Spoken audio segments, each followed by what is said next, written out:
Bromo itu sudah bagus, Mbak. Sudah bagus, tidak diapa-apain, wisatawan sudah datang. Tapi kalau ditambah lagi dipoles dengan infrastruktur yang bagus, semua bagus, termasuk di Ijen.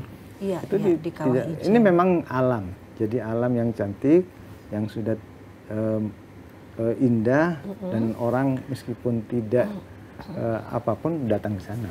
Betul. Apalagi dipoles melalui yang lain-lainnya. Para pemandu itu juga berpengaruh kepada wisatawan, Mbak.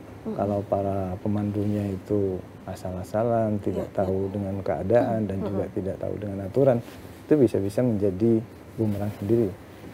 Yang biasanya tertarik jadi tidak tertarik, seperti itu, Mbak.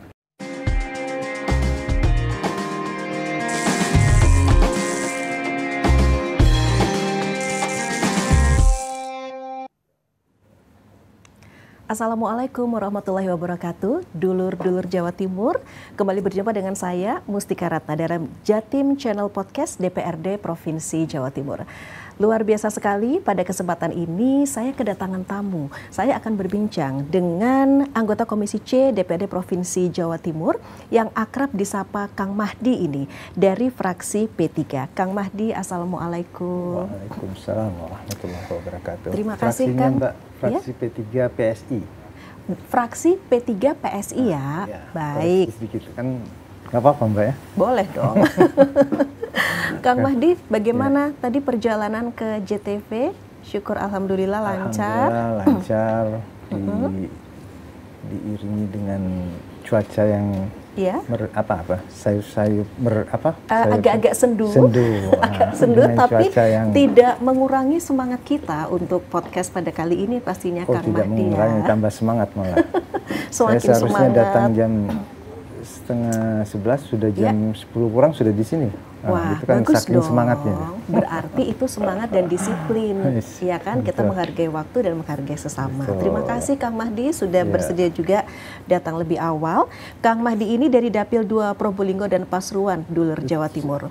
Wah, luar biasa ini kalau kita bicara soal potensi apapun di Probolinggo maupun Pasuruan. Pasuruan, kota, kabupaten juga, Mbak. Iya, Kabupaten Kota Pasuruan, Kabupaten Kota Probolinggo. Benar. Itu Takutnya potensinya kalau tidak luar disebut biasa. kotanya nanti ditanya-tanya, kok tidak disebut kotanya itu. Jadi kalau bisa dua-duanya disebut ya, Kang ya. Empat-empatnya ya, maksudnya kotanya iya, kabupatennya iya, supaya tidak ada kecemburuan gitu ya. Karena semuanya pada kota kabupaten itu pada milih saya semua. Meskipun sedikit-sedikit ada, tapi kan semua milih. Ya, puji syukur alhamdulillah lah, Kang. Artinya masyarakat itu sangat percaya kepada Kang Mahdi yang memang sudah sangat, selama ini kita tahu ya bahwa Kang Mahdi sangat komitmen untuk mendengarkan dan senantiasa memperjuangkan aspirasi masyarakat, utamanya di dapilnya Kang Mahdi sendiri. Begitu ya. Aspirasinya. Ini bagian dari komitmen. Iya. Makanya mungkin karena saya dipercaya sudah yang keempat ini, Mbak. Wah, luar biasa. Ini bagian dari kepercayaan dari masyarakat, sehingga masyarakat mempercayakan saya dari 1, 2, 3, yang keempat ini. Ini bagian kepercayaan mungkin. Betul lah, karena biasanya kan mereka akan melihat bukti, bukan sekedar janji. Dan Kang Mahdi sudah membuktikan itu, begitu loh. Insya Allah. Komisi C ini, Dulur, membidangi keuangan dan perbankan, ya Kang ya. Kemudian perpajakan dan retribusi, pemegang kas daerah atau perusahaan daerah, perusahaan patungan, badan usaha dan penanaman modal, serta pengawasan keuangan dan pembangunan daerah. Kang Mahdi bisa dijelaskan nggak kalau untuk di Komisi C, untuk yang sekarang kan di Komisi C, itu tupoksinya apa saja itu, Kang? Jadi langsung saja, Mbak ya. Boleh, silakan. Jadi di Komisi C ini bidangnya keuangan. Jadi kalau Komisi A pemerintahan, Komisi B di perekonomian, Komisi C kebetulan di keuangan. Keuangan itu ada beberapa bidangnya, dari Bapenda bagian pendapatan, dan BPKAD juga bagian keuangan dan aset, dan juga dari perusahaan daerah. Kita juga membawahi perusahaan-perusahaan daerah yang mitra kerja Komisi C. Perusahaan daerah di Jawa Timur ini ada beberapa perusahaan daerah termasuk Bank Jatim, BPR Jatim, Jangkrida, dan PWU. Itu, Mbak, diantaranya seperti itu. Jadi bidangnya keuangan tapi anunya banyak. Iya, mitra kerjanya juga banyak dan yang pasti yang diurusi juga, waduh. Tapi tetap semangat ya, Kang Mahdi semangat pastinya selalu. ya. Semangat itu bagian dari komitmen kita kepada masyarakat, harus semangat. Betul. Dan saat ini masyarakat, utamanya konstituen dari Kang Mahdi kan juga sedang menyaksikan ini. Kang Mahdi berbicara di sini, kita juga berbincang terkait sektor pariwisata yang pastinya akan mendorong ekonomi di Jawa Timur. Sebelum kita bicara pariwisata, kita bicara yang terkait Komisi C dulu. Tantangannya sendiri apa ini Kang Mahdi? Duduk di Komisi C ini Kang. Tantangannya di Komisi C itu kan bagian dari pendapatan daerah Mbak, pendapatan PAD daerah. Kebetulan di Jawa Timur tahun 2025 ini dengan adanya option pajak kendaraan bermotor itu akan berkurang hampir 4,1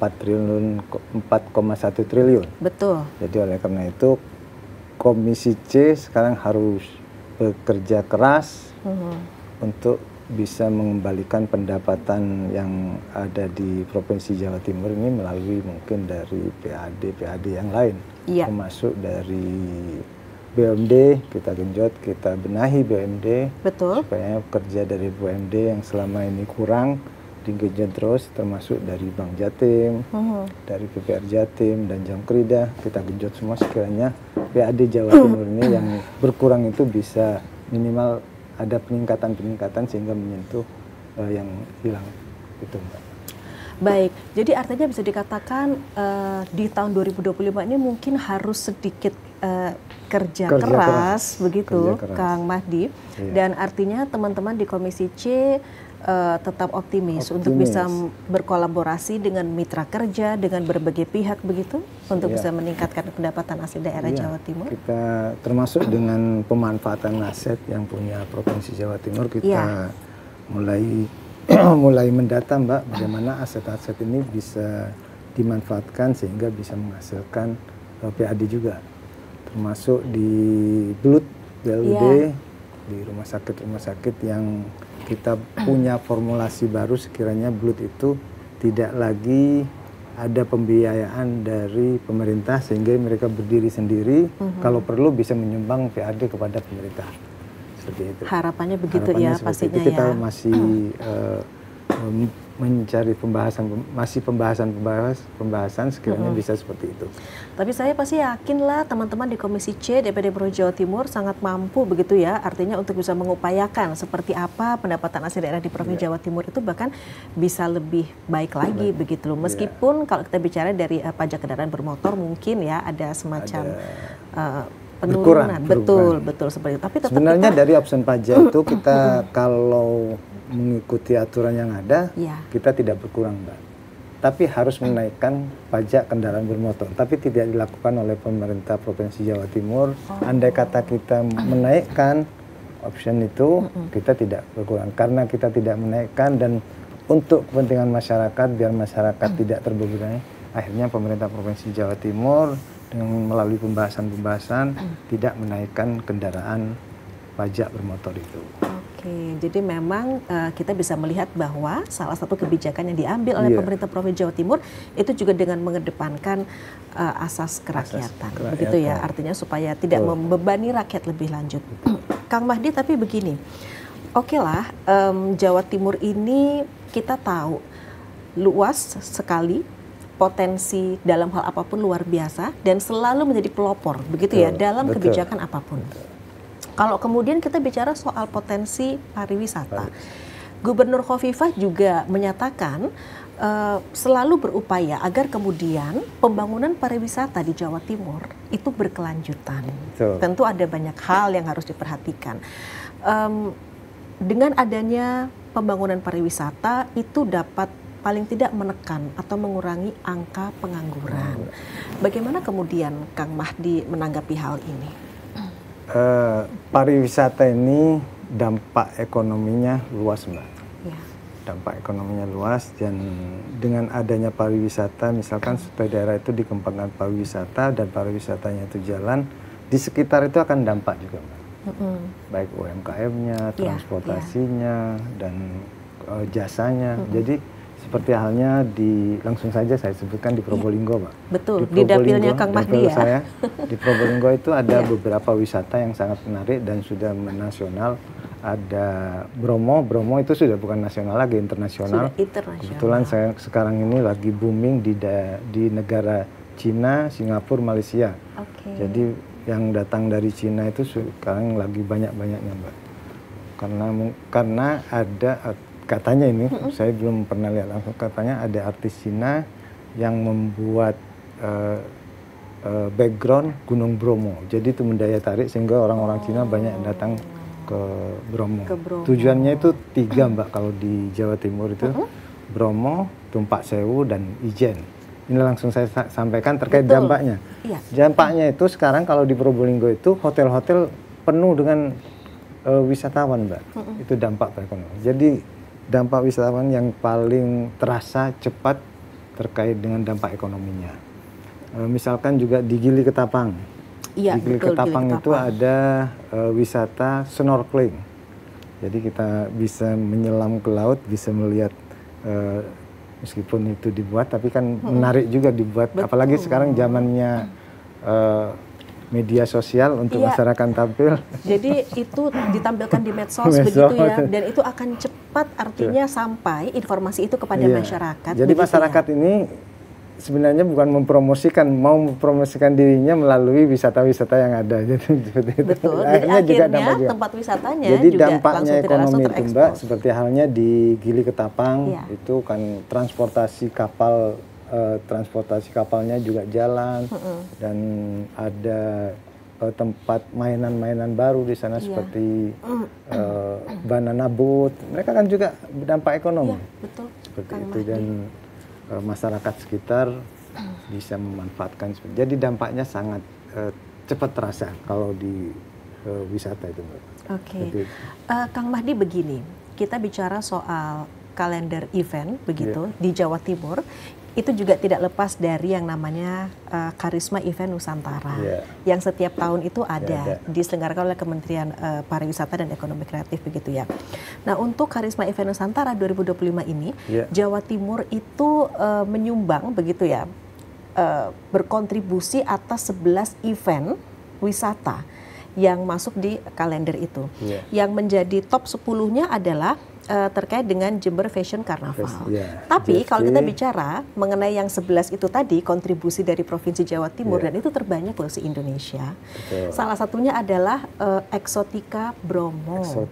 Iya, bagaimana Kang Mahdi kemudian menanggapi itu? Jadi event ini memang sangat menarik dan bisa meningkatkan wisatawan datang ke tempat wisata itu. Seperti halnya Exotica Bromo itu kan sudah lama ada, Mbak. Mungkin dengan adanya program dari pemerintah bertambah sehingga minimal pemerintah itu andil dalam spotnya itu bisa melalui publikasinya. Sehingga masyarakat yang tidak tahu kalau ada Exotica Bromo akhirnya jadi tahu, apalagi di spot betul. Itu sangat menarik sekali, Mbak. Apalagi dengan dikolaborasikan dengan pemerintah kota kabupaten, masing-masing kota kabupaten sekarang kan menggalakkan event-event. Betul. Seperti mereka udah punya eventnya masing-masing ya. Iya, seperti halnya di Kota Probolinggo ada programnya dari kepala daerah itu 100 event. Terus di Kabupaten Probolinggo itu Gus Haris yang kebetulan saya ketua timnya dan menang. Iya. Itu juga punya program 100 event. Itu kan bisa juga dikolaborasikan dengan event-event yang di kabupaten itu, sehingga dengan Exotica Bromo ditambah dengan program dari masing-masing kabupaten kota itu kan sangat menarik. Misalkan Exotica di spot nanti dengan penunjangnya itu bukan hanya Exotica itu sendiri, mungkin nanti dikaitkan dengan event yang kabupaten sehingga tidak hanya ke Exotica saja, Mbak. Bisa ke event-event. Kalau misalkan hari Minggu Exotica, hari Sabtunya ada program event lain yang begitu ya. Programnya kabupaten, event lain kan bisa 2 hari, Mbak. Yang biasanya hanya sehari, sehingga yang mau datang ke Bromo itu bisa 2 hari. Atau bahkan bisa 3 hari. Bisa 3 ya kan? Jadi itu berdampak juga pada pertumbuhan ekonomi, mendongkrak ekonomi lokal di sana. Begitu ya, Kang. Apalagi kalau di saya cerita Bromo itu kan memang wisata yang hanya ramenya itu di hari weekend aja Mbak. Apalagi kalau eventnya tambah banyak dan kalau perlu eventnya jangan ditaruh di hari-hari libur, tapi hari-hari yang di weekdays juga begitu ya, itu juga ada eventnya. Kan tidak semua pegawai masyarakat itu pegawai negeri yang bekerjanya pas di hari kerja.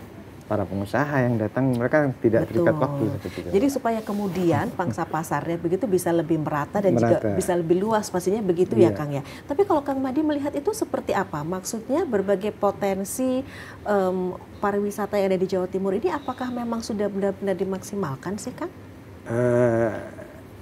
Kalau dimaksimalkan sebenarnya sudah Mbak maksimalnya, tapi butuh dimaksimalkan lagi. Oh jadi usahanya lebih lagi begitu ya, harus ekstra apalagi gitu ya. di wisata di Jawa Timur ini wisata alam yang sangat menarik dan mereka diibaratkan orang cantik, sudah orang pada tertarik.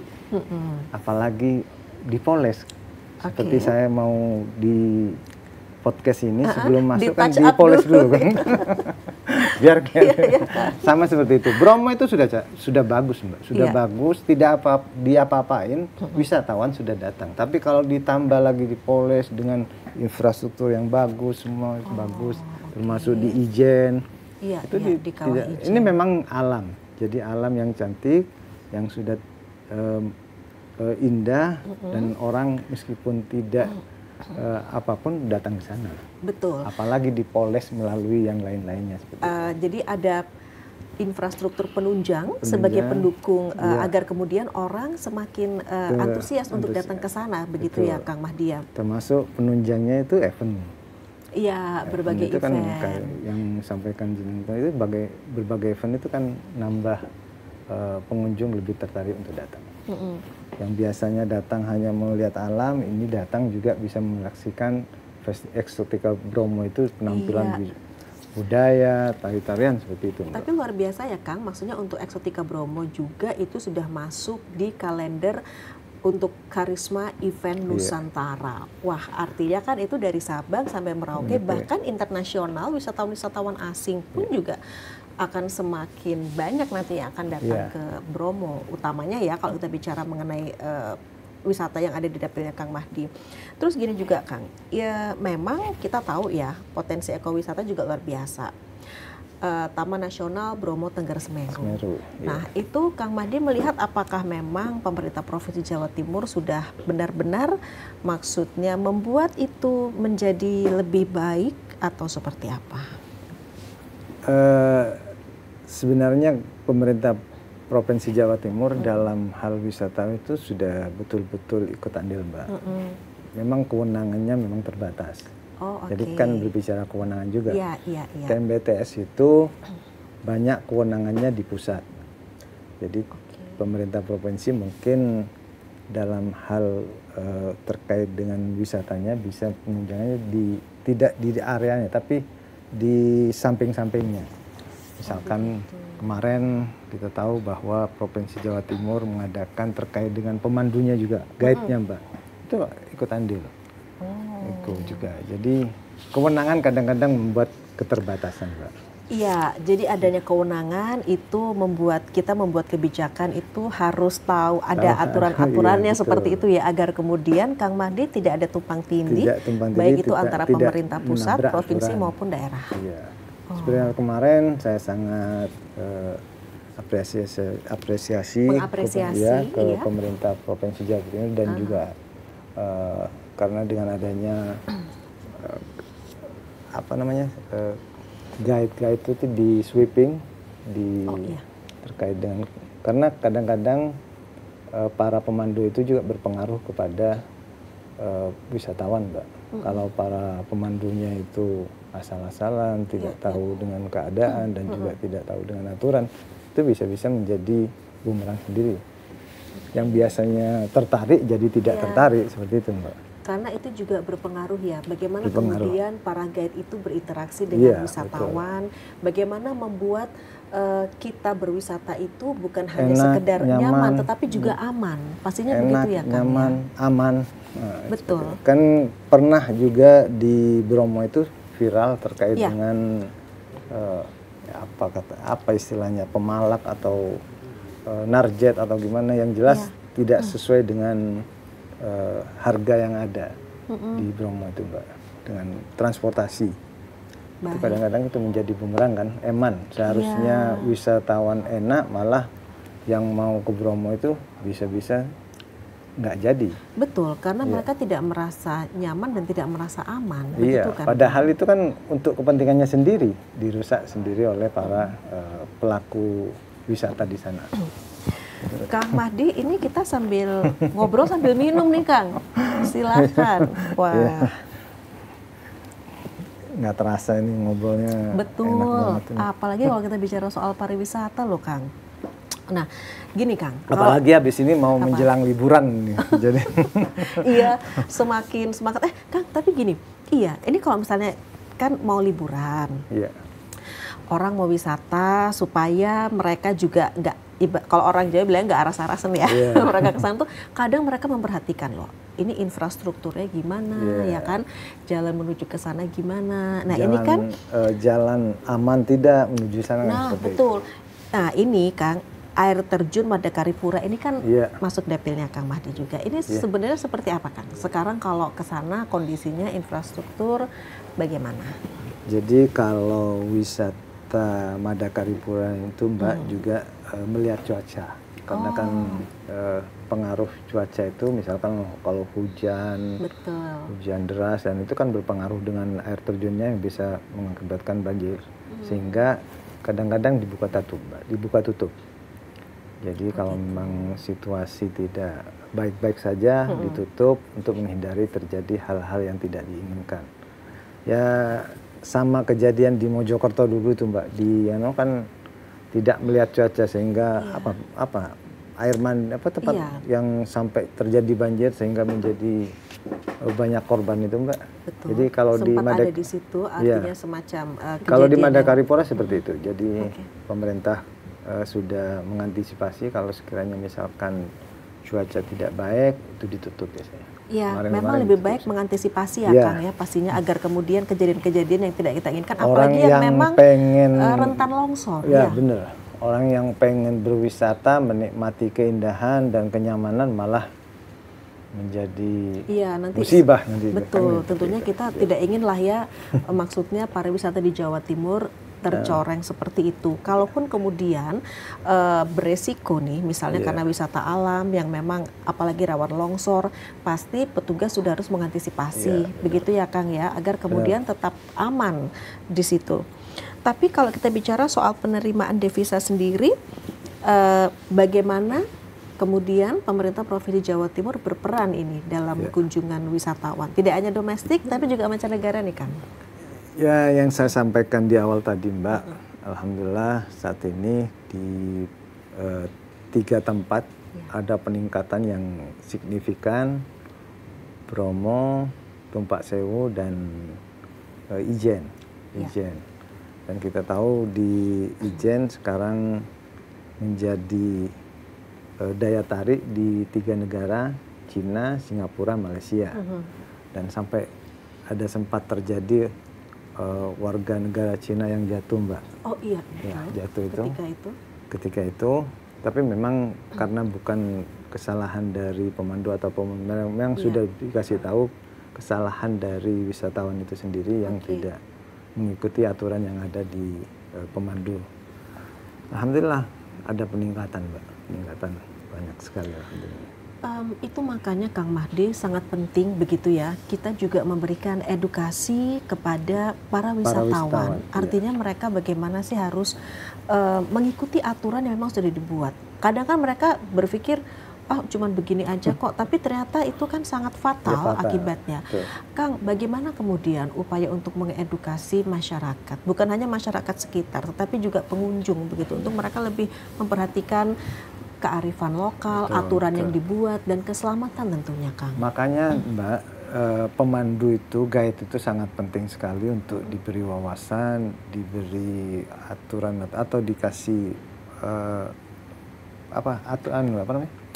semacam dikasih ilmu pelatihan lah, juga dikasih pelatihan, Okay. sekiranya bisa mengetahui situasi wisata yang ada di daerah sekitar sana, terutama pemandunya, Mbak.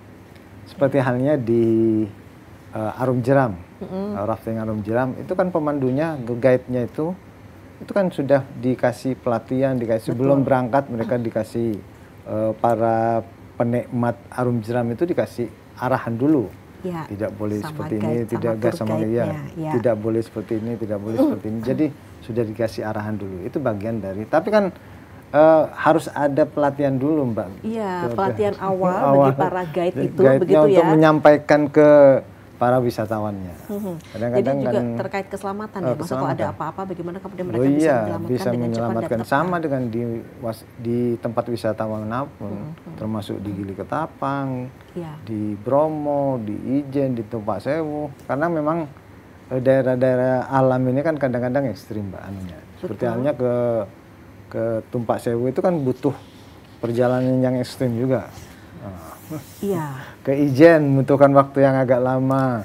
Misalkan kesehatannya harus juga betul-betul sehat. Karena di sana kan juga butuh tenaga dan oksigennya kalau di Ijen itu seperti itu.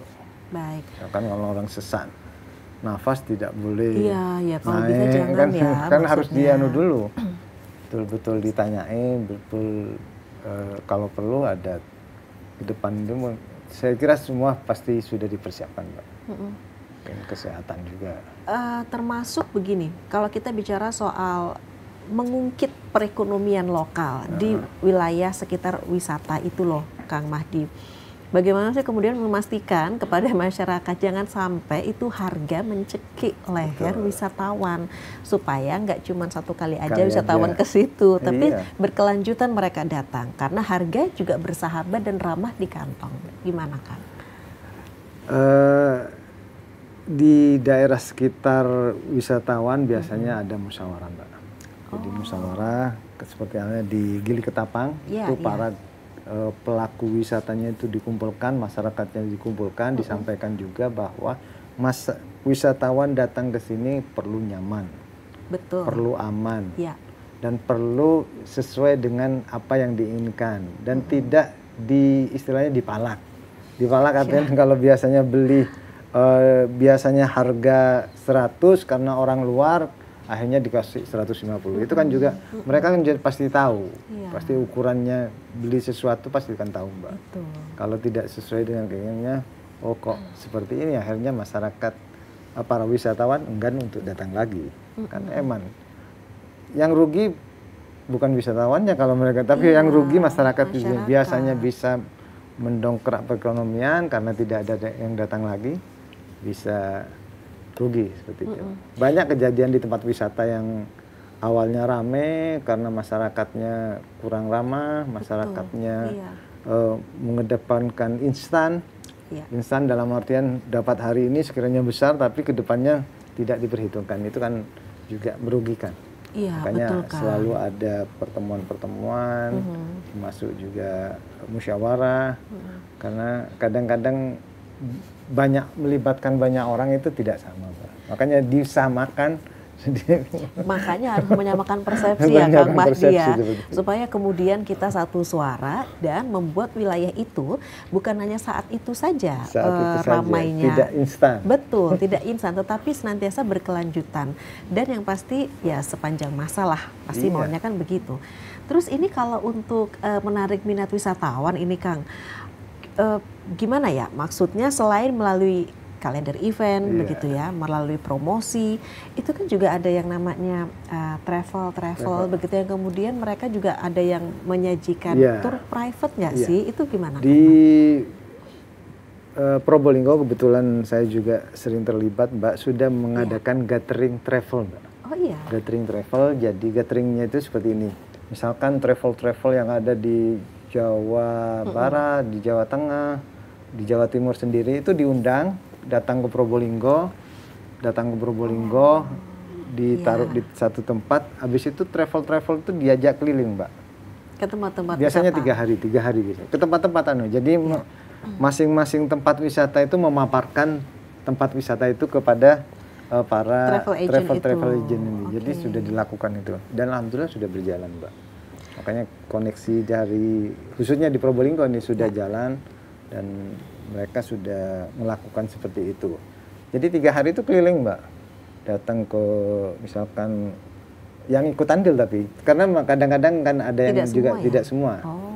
Tergantung operatornya, Mbak. Kita berbicara operator biasanya. Di Bromo juga banyak operatornya juga kan, Mbak. Dalam artian yang mempunyai sebagai travel guide yang ada di sana. Termasuk di rafting. Betul. Itu juga ada operatornya. Di Gili juga. Misalkan kadang-kadang yang ngadain operator-operator itu sendiri ngundang travel agent yang dari mereka luar diajaknya provinsi ke operator-operator itu, Mbak. Misalkan yang ada yang ikut andil di sana Songa, ya ngajak ke Songa yang memaparkan gitu.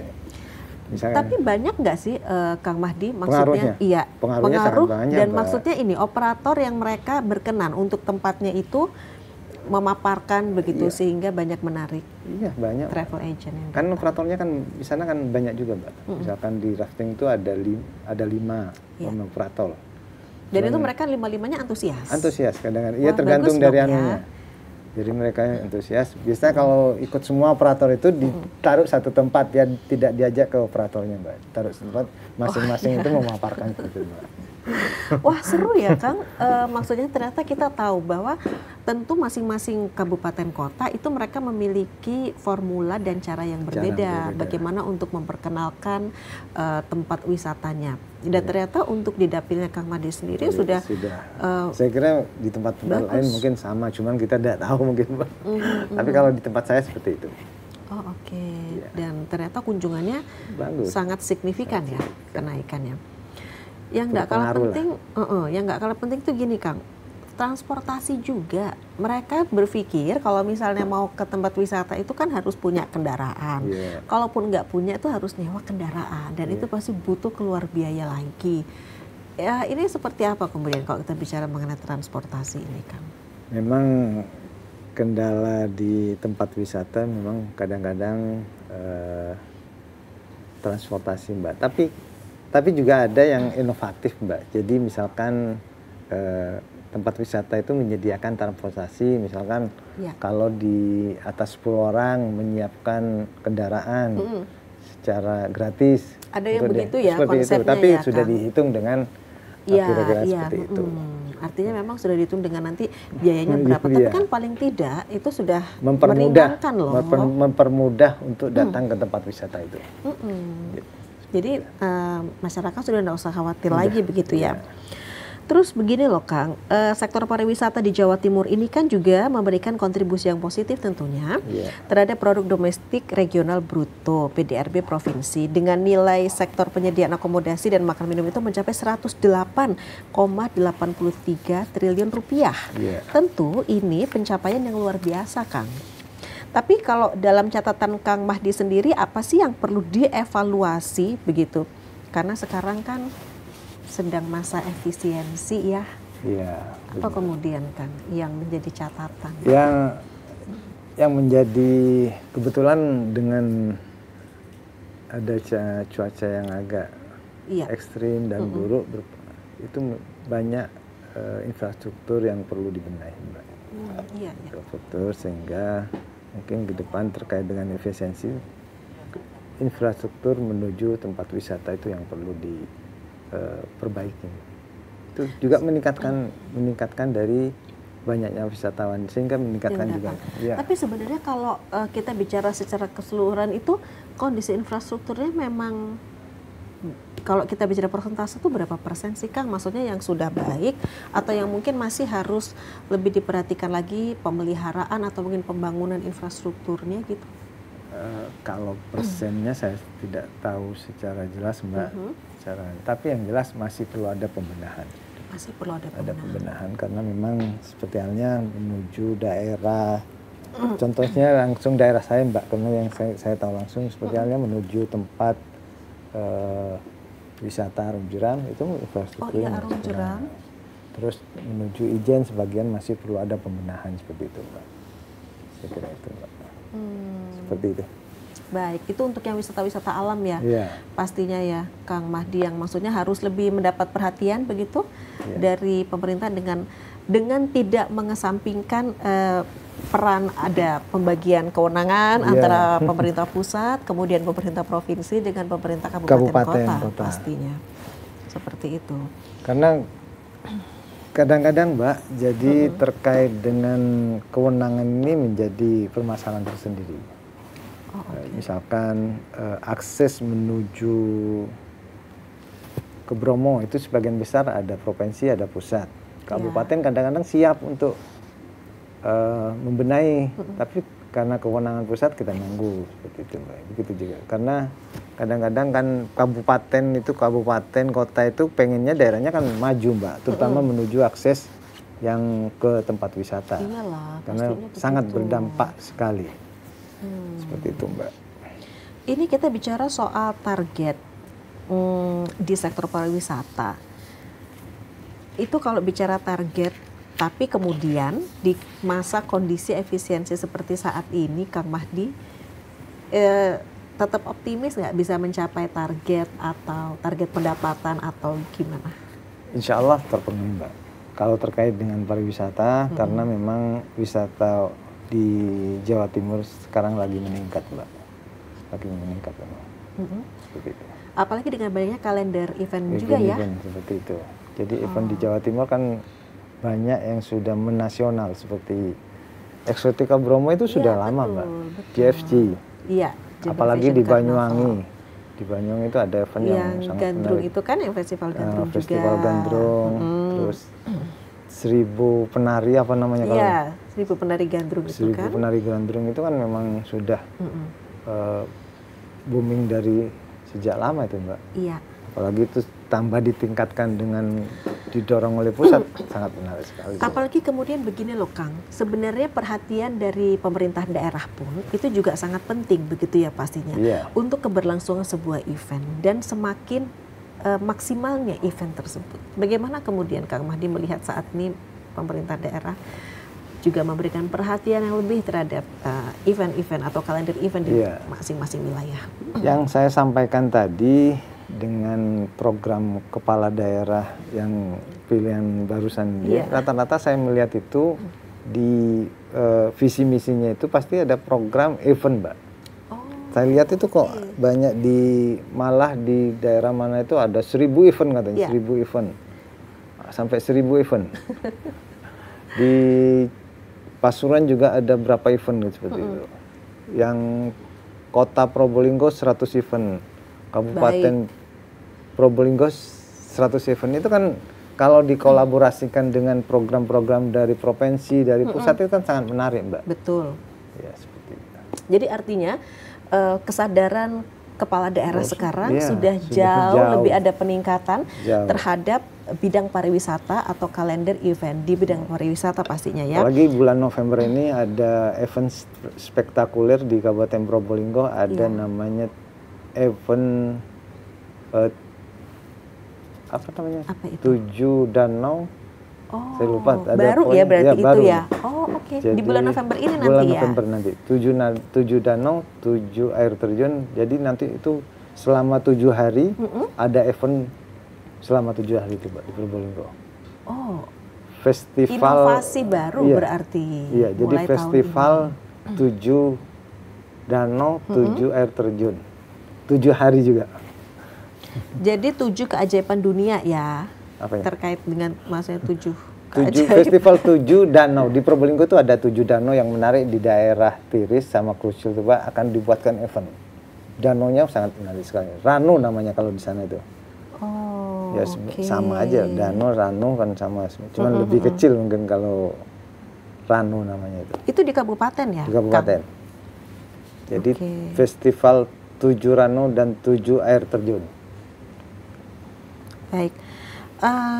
Terus begini, Kang, kita bicara soal bagaimana kemudian upaya agar masyarakat itu bisa mendatangi berbagai event ini ya. Utamanya ada 11 event di Jatim, yang kemudian masuk di Karisma Event Nusantara itu tadi.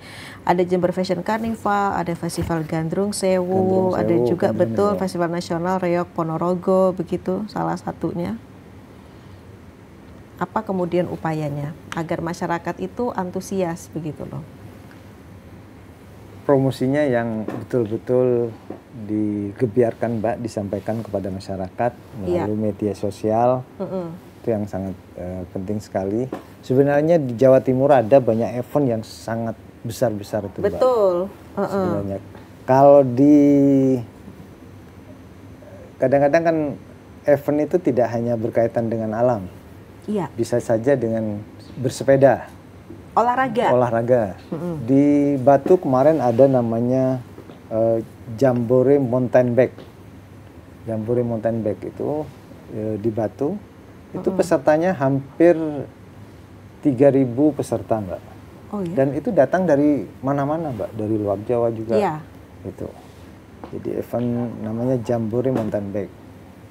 Dan juga di motor ada trail. Ada yang juga menarik namanya Malang Adventure Trail. Iya, oke. Cuman tempatnya di pindah-pindah, Mbak. Kemarin ini yang tahun 2024 kemarin tuh di Mojokerto. Itu pesertanya sekitar 2.500 trail, Mbak. Iya. Dan semua hotel yang ada di daerah Trawas penuh. Oke. Dan itu yang datang juga bukan hanya dari Jawa Timur saja, dari mana-mana. Sampai ada yang dari luar negeri juga. Saya agak penasaran dengan yang tadi Kang Mahdi sampaikan, sekitar bulan Oktober itu adalah Festival 7 Danau, begitu ya? November. Di bulan November ya? Iya. Oke, jadi Festival 7 Danau itu nanti yang kemudian akan kita lihat bersama seperti apa kemudian kalau kita berbicara mengenai dampak yang sangat positif bagi masyarakat di sekitar, bagi pertumbuhan ekonominya, apalagi ini event baru loh ya, yang di Kabupaten Probolinggo itu. Luar biasa loh inovasinya Kang Mahdi. Inovasi oleh Bupati kita. Iya, di mana Kang Mahdi selaku ketua tim ya. Kang, pada kesempatan ini apa kemudian harapan terkait dengan pembangunan pariwisata di Jawa Timur yang oleh Ibu Gubernur Jawa Timur itu diharapkan memang adalah pariwisata berkelanjutan begitu. Yang jelas berkaitan dengan wisata itu para pelaku wisatanya itu harus betul-betul punya skill yang bagus terkait dengan penyampaian kepada wisata, keamanan wisata harus betul dan kenyamanannya juga, karena di wisata itu sebagian besar jasa yang dijual, Mbak. Jasa itu kan berkaitan dengan masyarakat, itu kenyamanan, jasa kan yang seperti itu. Harapannya seperti itu, Mbak. Baik, tentunya tugas kita bersama untuk mengawal itu dan menjadikan Jawa Timur itu menjadi provinsi yang benar-benar indah, lahir dan batin pastinya. Bukan saja dari konsep tempat wisatanya yang memang dianugerahkan oleh Tuhan sudah indah, tapi bagaimana kita juga sebagai insan Jawa Timur harus lebih say ke depannya. Harus lebih say ya.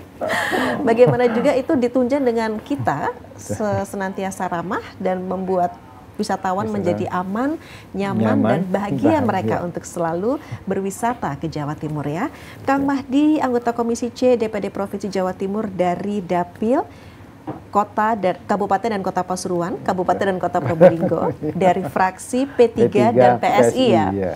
Terima kasih ya Kang Mahdi sudah bersedia hadir. Sehat selalu pastinya. Assalamualaikum warahmatullahi wabarakatuh. Ya, Dulur Jawa Timur, demikian tadi bincang-bincang kita dengan Kang Mahdi, anggota Komisi C DPRD Provinsi Jawa Timur terkait dengan sektor pariwisata dorong ekonomi Jawa Timur. Sampai di sini kebersamaan kita dalam Jatim Channel Podcast DPRD Provinsi Jawa Timur, Dulur Jawa Timur. Saya Mustika Ratna, sampai jumpa. Assalamualaikum warahmatullahi wabarakatuh.